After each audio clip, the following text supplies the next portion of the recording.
everybody, Julie here from The Sales Manager. Welcome to this week's Sales Tip of the Week, and I'm back from my holiday and really refreshed, which has been just as well because we've had a really busy week. And I thought I'd share with you an activity that I have been getting involved with.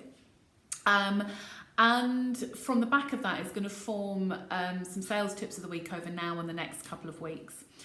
So what I've been involved with is helping one of my clients to recruit salespeople. Now, this isn't something that I do. It's a background that I had, 20 years in sales before, but this kind of sits under the consultancy service that we provide. And I thought what I would do is share with you, as I say, over the next couple of weeks, some tips to look for if you are looking to recruit a salesperson. It may be the first salesperson into your business. You maybe have had previous salespeople, but it's kind of Julie's pearls of wisdom. So here we go.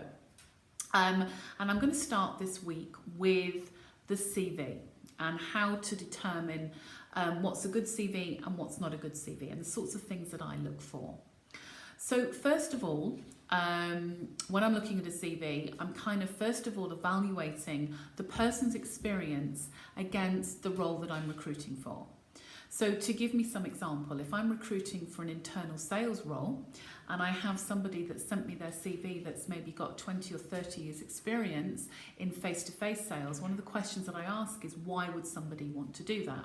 Now, there are very valid reasons why some people might want to do that, but it's kind of a question mark I ask. The next thing I look for is consistency of employment service, and are there any gaps on that CV? Unfortunately, sales is an industry that people do move around a lot. And you might see CVs that have people's experience at 6 months here and 6 months there and a year there and 5 months here. And that for me starts ringing alarm bells, because that could signify that the reason they're leaving is because they're not effective and they're being got rid of, or they're moving before probations are secured or not. So watch that one. That's something, I find an awful lot with sales CVs. The other thing I look for is if they're talking about achievements, what have they achieved? I like to see on a CV, particularly from salespeople, if they're talking about how they've achieved their biggest sale and what was it. If they've brought on a big customer, if they've made a massive impact into the business, that for me starts to, I suppose, embed in my mind the value of that person. But I also look for as well the relevancy of their background experience against the role I'm recruiting for. So for example, in sales, there are account managers and there are new business developers, and sometimes the roles sort of merge together. But if I'm looking for a new business developer, I needed to have seen on that CV some experience of actually developing cold business. Account management doesn't necessarily do that. Account management is very good at developing specific accounts, upselling within those accounts. New business developments are going out and finding leads. These are the people that might be doing cold calling in the office. These are the people that might be banging on doors and out on industrial estates. And there's very different skill sets between the two. So I'm looking at that.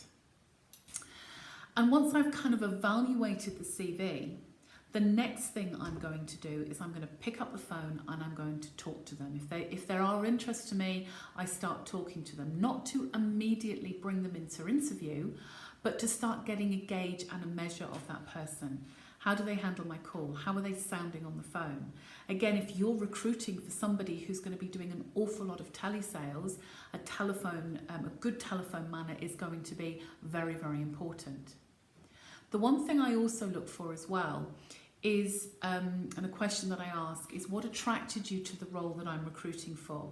This is a really key question, because you will also start to weed out those people that have a genuine interest in your vacancy because they'll be able to explain to you the whys and the wherefores, or those that are just scattergunning their CVs out and they can't really remember.